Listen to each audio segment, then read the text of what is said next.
নমস্কার, আমি আজিজুল। খয়রা school government ITI ই-লার্নিংয়ে সকলকে স্বাগত। আমরা আগের দিন যে বেসিক অ্যাকাউন্ট নিয়ে আলোচনা করেছিলাম তা কন্টিনিউ করছি।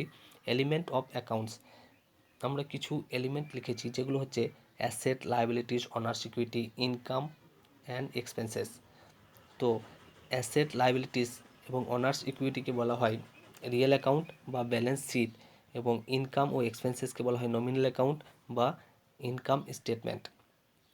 দ্য বেসিক ইকুয়েশন অফ অ্যাকাউন্টসের বেসিক ইকুয়েশন হচ্ছে asset equal to liabilities plus owners equity. Statement of financial position or balance শিটের অপর নাম হচ্ছে স্টেটমেন্ট অফ ফাইন্যান্সিয়াল পজিশন। তো আমরা এখানে দেখব অ্যাসেট কি, লাইবিলিটিস এবং অনার্স ইকুইটি কি। আমরা এখানে কিছু অ্যাসেট লিখেছি। অ্যাসেট কি না, যেটার মাধ্যমে আমরা ফিউচারে ইকোনমিক বেনিফিট পাই সেগুলোকে বলা হয় অ্যাসেট। তো লং টার্ম ইনভেস্টমেন্ট হচ্ছে লং টার্ম ইনভেস্টমেন্টের মাধ্যমে আমরা ফিউচারে ইকোনমিক বেনিফিট পেতে পারি। তো লং টার্ম ইনভেস্টমেন্ট হচ্ছে এখানে একটা অ্যাসেট। ইনভেন্টরি কি না, কোনো একটা অর্গানাইজেশনের যে প্রোডাক্ট তৈরি হয় সেই প্রোডাক্টগুলোকে বলা হয় ইনভেন্টরি। তো ইনভেন্টরিকে আমরা অ্যাসেট বলতে পারি। এবং প্রপার্টি, প্ল্যান্ট, ইকুইপমেন্ট এগুলোর মাধ্যমে আমরা ফিউচারে ইকোনমিক বেনিফিট পেতে পারি। তো প্রপার্টি, প্ল্যান্ট, ইকুইপমেন্ট হচ্ছে অ্যাসেট। অ্যাকাউন্ট রিসিভেবল, আমরা কোনো একটা প্রোডাক্ট বিক্রি করেছি বাট এখনও আমরা ক্যাশ রিসিভ করিনি, ফিউচারে ক্যাশ রিসিভ করব। তো এখানে অ্যাকাউন্ট রিসিভেবল হচ্ছে একটা অ্যাসেট, এবং cash and bank always asset. Prepaid expenses কি না, প্রিপেড এক্সপেন্সেস হচ্ছে যেটা আমরা যে কোনো একটা প্রোডাক্ট আমরা ক্রয় করেছি বাট পুরোপুরি ইউজ করিনি, সেগুলোকে বলা হয় প্রিপেড এক্সপেন্সেস। যেমন মোবাইলে আমরা রিচার্জ করি 30 দিনের, বাট আমরা 10 দিন ব্যবহার করেছি কিন্তু এখনও 20 দিন বাকি আছে। তো যে 20 দিন বাকি আছে সেটা আমাদের এখানে অ্যাসেট হিসেবে ধরা হয়। তো প্রিপেড এক্সপেন্সেস হচ্ছে একটা অ্যাসেট। লায়াবিলিটিস কি এবং অনার সিকিউরিটি কি। আমরা যে এই টোটাল অ্যাসেট লিখেছি, এই টোটাল অ্যাসেটের মধ্যে পুরোপুরি মালিক পক্ষ ইনভেস্ট করে না, এর মধ্যে কিছু থার্ড পার্টি ক্লেম করে বা থার্ড পার্টি ইনভেস্ট করে। যে থার্ড পার্টি যে ইনভেস্ট করে সেটাকেই বলা হয় লায়াবিলিটিস। তো আমরা এখানে কিছু লায়াবিলিটি লিখেছি, যেমন হচ্ছে লং টার্ম লোন। আমরা একটা লং টার্ম লোন নিয়েছি, সেটাকে আমরা ফিউচারে পে করতে হবে। তো লং টার্ম লোন হচ্ছে একটা লায়াবিলিটিস। অ্যাকাউন্ট পেয়েবল, আমরা কোনো প্রোডাক্ট ক্রয় করেছি সেটাকে আমরা পে করতে হবে, ক্যাশ পে করতে হবে। তো এখানে অ্যাকাউন্ট পেয়েবল হচ্ছে একটা লায়াবিলিটিস। অ্যাক্রুড এক্সপেন্সেস হচ্ছে একটা লায়াবিলিটি। অ্যাডভান্স ইনকাম কি না, আমাদের কোনো একটা সার্ভিস দেওয়ার কথা ছিল বাট এখনও দিইনি কিন্তু আমরা অ্যাডভান্স নিয়ে নিয়েছি, তো অ্যাডভান্স ইনকাম হচ্ছে একটা লায়াবিলিটিস। ওনার সিকিউরিটি কি, ক্যাপিটাল, নেট ইনকাম এবং উইথড্রল।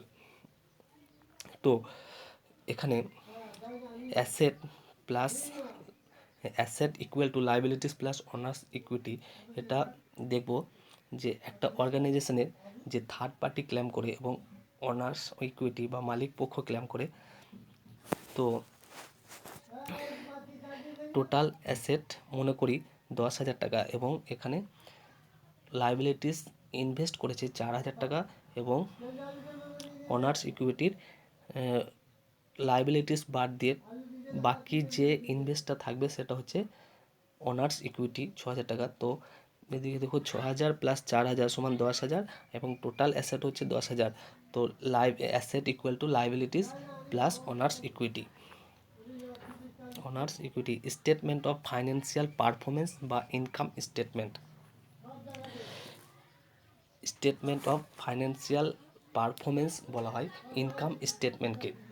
তো আমরা এখানে দেখব রেভিনিউ বা ইনকামকে বলা হয় নমিনাল অ্যাকাউন্ট।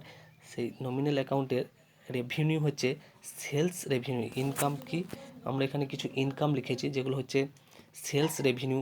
আমরা কোনো প্রোডাক্ট বিক্রি করে যে ইনকাম করি সেগুলোকে বলা হয় সেলস রেভিনিউ। সার্ভিস বলতে আমরা কোনো প্রোডাক্ট বিক্রি না করে কোনো একটা সার্ভিস প্রোভাইড করে যে ইনকাম হয়, বা কোনো একটা সার্ভিস প্রোভাইড করে যে ইনকাম হয় সেটাকে বলা হয় সার্ভিস রেভিনিউ। কমিশনের মাধ্যমে হতে পারে, ইন্টারেস্টের মাধ্যমে হতে পারে, সেগুলোকে বলা হয় রেভিনিউ বা ইনকাম। এই রেভিনিউ বা ইনকাম যত বাড়বে অনার সিকিউরিটি আমাদের তত বাড়বে, এবং এক্সপেন্সেস যত বাড়বে অনার্স ইকুইটি কমবে, মানে হচ্ছে মালিক পক্ষের আয় কমবে। Cost of sales. Cost of sales কি? কস্ট অফ সেলস হচ্ছে একটা এক্সপেন্সেস,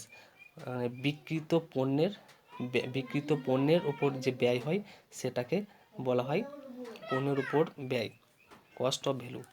বিক্রিত পণ্যের ব্যয়, স্যালারি হচ্ছে একটা এক্সপেন্সেস, অ্যাডভার্টাইজমেন্ট, রেন্ট, ডিপ্রিসিয়েশন হচ্ছে একটা statement of financial performance. And transaction which change. Transaction কি না? ট্রানজ্যাকশান হচ্ছে একটা খুব ট্রানজ্যাকশান হচ্ছে which change the financial position. Transaction কি না? যেটার মাধ্যমে ফাইন্যান্সিয়াল পজিশন চেঞ্জ হয়। তো আমরা এখানে কিছু এক্সাম্পল লিখেছি এবং তার মাধ্যমে দেখেছি ট্রানজ্যাকশান কিভাবে হয় বা কিভাবে ফাইন্যান্সিয়াল পজিশন চেঞ্জ হয় ট্রানজ্যাকশানের মাধ্যমে। Cash invest by the owners can cash invest by the owners can cash invest by the owner 200। এখানে দেখো আমরা লিখেছি একটা example, asset equal to liabilities plus owners equity. আমরা টোটাল অ্যাসেট ধরেছি 1000 এবং লাইবিলিটিস 400 এবং অনার্স ইকুইটি 600। তো এখানে cash invest by the owner, এখানে ওনার আমাদের 200 টাকা ইনভেস্ট করেছে, তো টোটাল অ্যাসেট বাড়বে 200 টাকা সমান হচ্ছে 1200 টাকা এবং অনার্স ইকুইটি বাড়বে 200 টাকা সমান হচ্ছে 1200 টাকা প্লাস 400 প্লাস 800 সমান 1200 টাকা। এবার হচ্ছে cash payable two account pay, cash payable two account payable 100 টাকা। আমাদের যখন এক্সপেন্সেস হবে বা এক্সপেন্সেস করব তখন হচ্ছে টোটাল অ্যাসেট থেকে মাইনাস হবে এবং লাইবিলিটিস থেকে মাইনাস হবে। তো এখানে লিখেছি আমরা 1100 প্লাস 1100 সমান 300 প্লাস 800। এবার হচ্ছে পারচেস অফ ফার্নিচার অ্যাট 100। আমরা কোনো একটা ফার্নিচার কিনেছি যেটার দাম 100 টাকা, বাট এখানে দেখো আমাদের টোটাল অ্যাসেট কমছে 100 টাকা এবং বাড়ছে আমাদের যে অ্যাসেট ছিল এবং যে ফার্নিচারটি কিনেছি সেটার মূল্য হচ্ছে 100 টাকা। তো আমাদের এখানে 1100 টাকাই থাকছে এবং লাইবিলিটিস প্লাস অনার্স ইকুইটি সমান হচ্ছে 1100 টাকা। এখানে আমাদের ট্রানজ্যাকশন হয়েছে বাট আমাদের কোনো চেঞ্জ হয়নি। তো এই যে চেঞ্জ হয়নি সেটাকে বলা হয় স্ট্রাকচারাল চেঞ্জ এবং নেট চেঞ্জ। ট্রানজ্যাকশনকে আমরা দুটো ভাগে ভাগ করতে পারি, একটা হচ্ছে নেট চেঞ্জ এবং স্ট্রাকচারাল চেঞ্জ। স্ট্রাকচারাল চেঞ্জ কি বলবো না, আমাদের টোটাল মূলধন যখন কোনো পরিবর্তন হবে না বাট ট্রানজ্যাকশন হবে সেটাকে হবে স্ট্রাকচারাল চেঞ্জ এবং আমাদের টোটাল ক্যাপিটাল যখন চেঞ্জ হবে এবং সেটাকে বলা হয় নেট চেঞ্জ। আমরা উপরে যে দুটো এক্সাম্পল দেখছি সেগুলোকে বলা হয় নেট চেঞ্জ এবং নিচে যেটা দেখলাম পারচেস অফ ফার্নিচার অ্যাট 100 এটাকে বলা হয় স্ট্রাকচারাল চেঞ্জ।